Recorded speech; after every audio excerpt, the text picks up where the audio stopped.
तो हमारे सामने है ओम का नियम।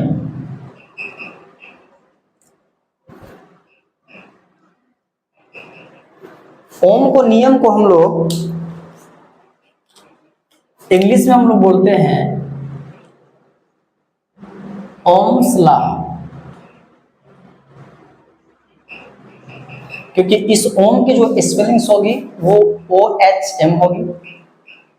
ओम्स लॉ यानी ओम का नियम।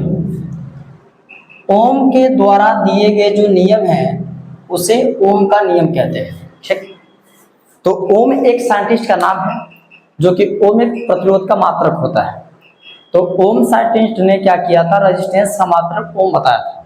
और ओम का नियम क्या है, इन्होंने इस नियम में बोला था कि यदि किसी चालक की भौतिक अवस्था, यदि किसी चालक की भौतिक अवस्थाएं जैसे ताप, दाब व आयतन व क्षेत्रफल में परिवर्तन न किया जाए तो उस चालक में प्रवाहित विद्युत धारा I व उस चालक के सिरों पर आरोपित विभव V एक दूसरे के समानुपाती या नियत होता है। ठीक, यदि किसी चालक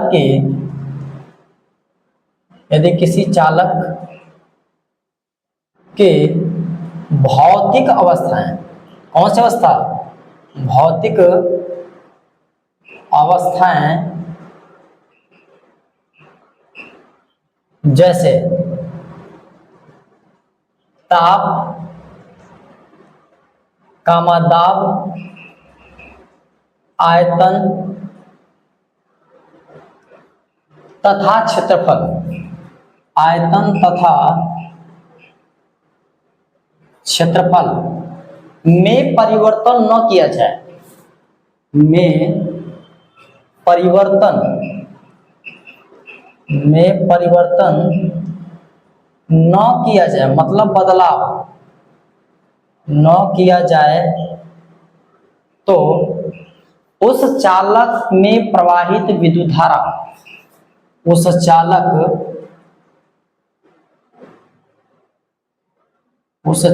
में प्रवाहित विद्युत धारा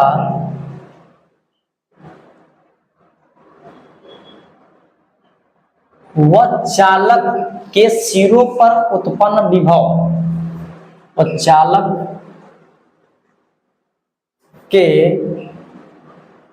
सिरों पर उत्पन्न विभव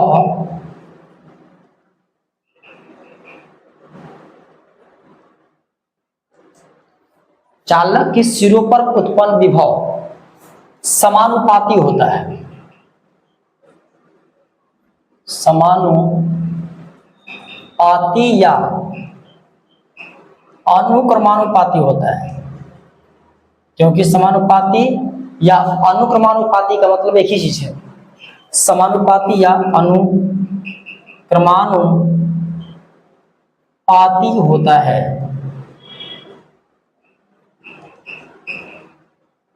जैसे मैं बात करता हूं कि माना किसी चालक में प्रवाहित विद्युत धारा I है, तो उस चालक के सिरों पर आरोपित विभव V है, तो एक दूसरे के क्या होगा, समानुपाती या अनुक्रमानुपाती होगा। माना किसी चालक के सिरों पर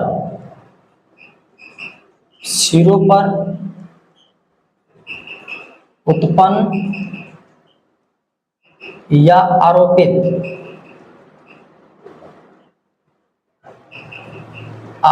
विभव भी तथा चालक में प्रवाहित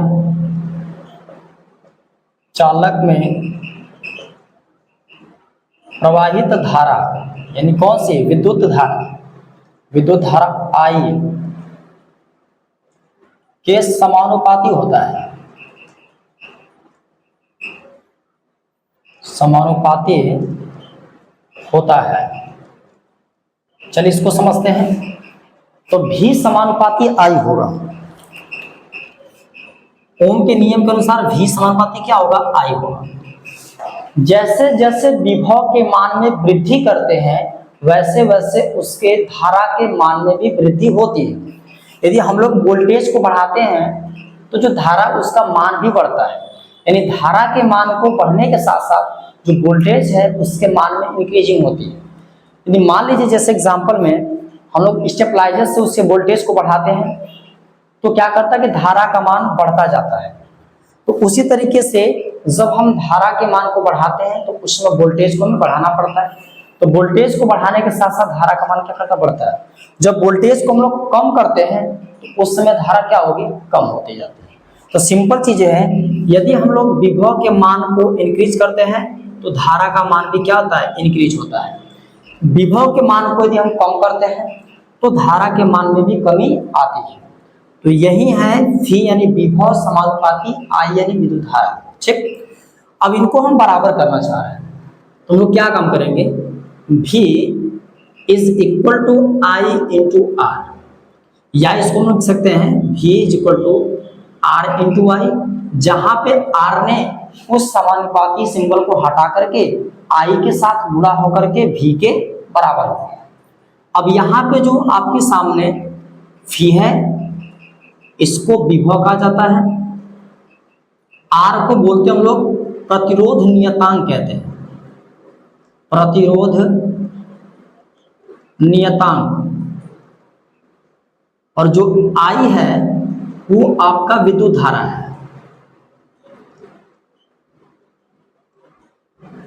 क्योंकि जो प्रतिरोध नियतांक होता है वो हमेशा I के साथ चलता है, मतलब जो प्रतिरोध है वो धारा के मान में हमेशा रुकावट डालता है, विरोध करता है, मतलब रोकने की कोशिश करता है।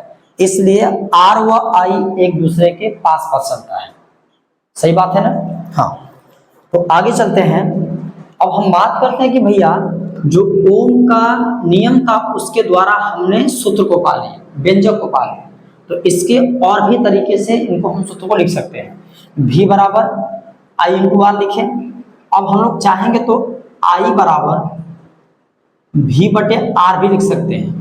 तो एक सूत्र ये, दूसरा सूत्र ये हो गया। तीसरा सूत्र यदि R छोड़ते हैं तो हम लोग V बटे I भी कर सकते हैं। तो देखिए यहाँ से प्रतिरोध की भी डिफिनेशन मिल गई, विद्युत धारा की भी डिफिनेशन मिल गया, विभव की भी डिफिनेशन मिल गई। मतलब तीनों की परिभाषा एक दूसरे से क्या है, तीनों एक दूसरे से परस्पर संबंध रख रहा है, एक दूसरे से क्या है, परस्पर संबंध रख रहा है। ठीक, अच्छा,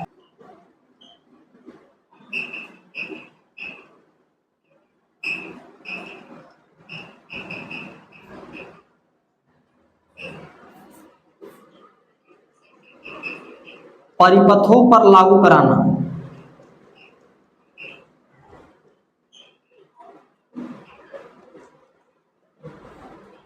मैंने बोला कि ओम के नियम को परिपथों पर लागू कराना, तो बात समझिएगा।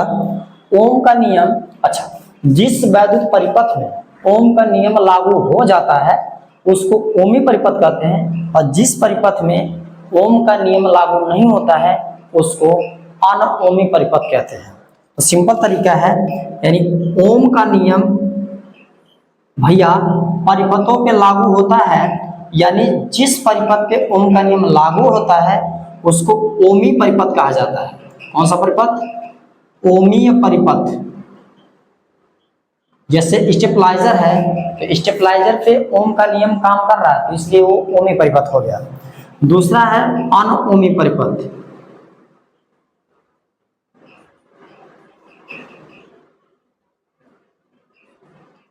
ठीक, अनओमी परिपथ किससे कहते हैं, ऐसा परिपथ जिस परिपथ में ओम का नियम लागू नहीं होता है उसको अनओमी परिपथ कहा जाता है। तो ये पॉइंट आपकी सिंपल थी। अब नेक्स्ट टॉपिक लेते हैं। जैसे आपके सामने अब आएगा प्रतिरोध आएगा।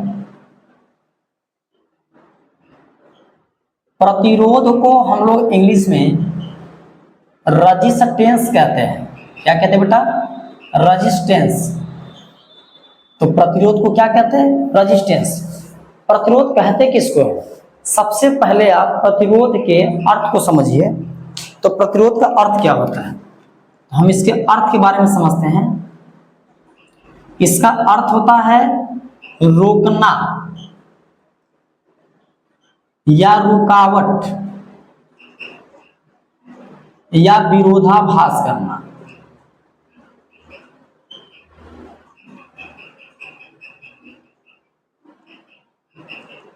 ठीक, तो जो रेजिस्टेंस होता है वह धारा के मार्ग में रुकावट उत्पन्न करता है या विरोधाभास करता है या रोकने की कोशिश करता है।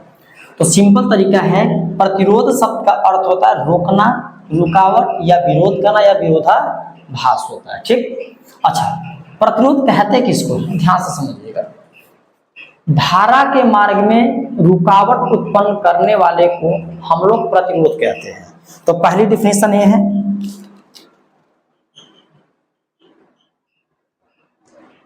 पहली डिफिनेशन, धारा के मार्ग में, धारा के मार्ग यानी रास्ते में रुकावट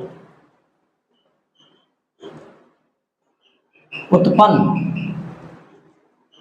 करने को ही प्रतिरोध कहा जाता है।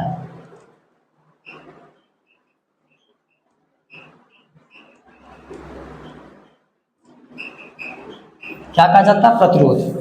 और जो दूसरी डिफिनेशन है वो भी मैं आपको दे देता हूं। दूसरी डिफिनेशन आपके सामने है, वो है वैद्युत विभव और धारा का जो अनुपात है वो प्रतिरोध कहलाता है। वैद्युत विभव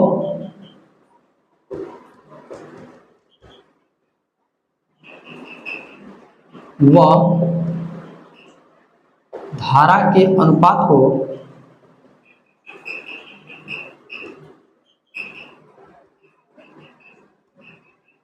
वैद्युत प्रतिरोध कहते हैं।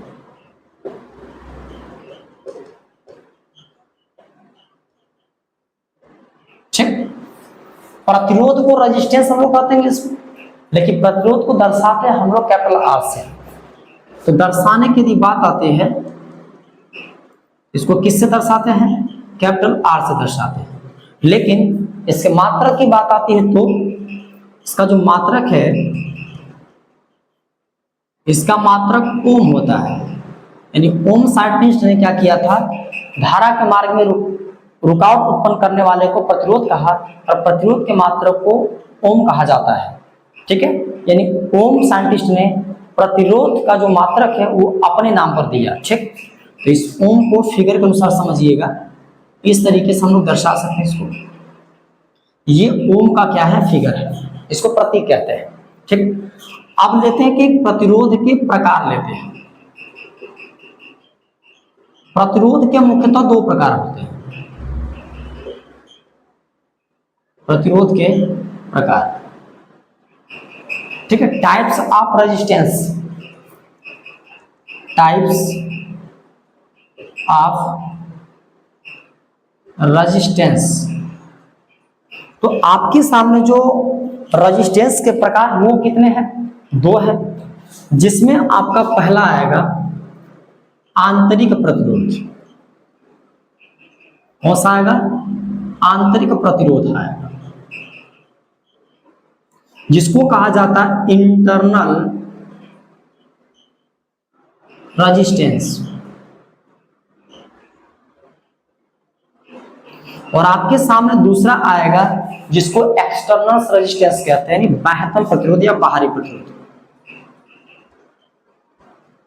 बाहरी या बाह्यतम प्रतिरोध।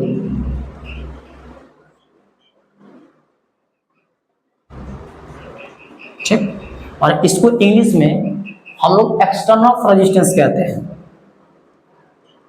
एक्सटर्नल रेजिस्टेंस कहते हैं। ठीक, अच्छा, जो आंतरिक प्रतिरोध है क्या है, यानी ऐसा प्रतिरोध जो किसी परिपथ के अंदर जुड़ा हो, उस प्रतिरोध को आंतरिक प्रतिरोध कहा जाता है। तो भैया यदि इस प्रतिरोध की बात करते हैं, ये ऐसा प्रतिरोध जो किसी परिपथ के अंदर, तो परिपथ के अंदर जुड़ने वाले प्रतिरोध को, अंदर की बात आती है तो अंदर जुड़ने वाले प्रतिरोध को हम लोग आंतरिक प्रतिरोध कहते हैं। ठीक, और प्रदर्शित यदि करते हैं, इसको प्रदर्शित करने वाली बात आती थी इसको स्मॉल आर से, ठीक। और आपके सामने जो बाहरी प्रतिरोध है, यानी ऐसा प्रतिरोध जो कि किसी वैद्युत परिपथ के बाहर बाहर लगा हो, जुड़ा हो, उस प्रतिरोध को बाह्यतम या बाहरी प्रतिरोध कहा जाता है, ठीक। बाहर की बात आती है तो हम लोग बाहरी या बाहर की बात आती है तो हम लोग लेते हैं उसको बाहरी या बाह्यतम प्रतिरोध, ठीक। अब इसको दर्शाने की बात आती है तो इस प्रतिरोध को हम लोग कैपिटल आर से दर्शाते हैं। तो फर्क ये है, आंतरिक प्रतिरोध को स्मॉल आर से, बाहरी प्रतिरोध को कैपिटल आर से दर्शाते हैं। इसके बाद हम पढ़ेंगे प्रतिरोधों का संयोजन, ठीक, कॉम्बिनेशन ऑफ रेजिस्टेंस। इसके बाद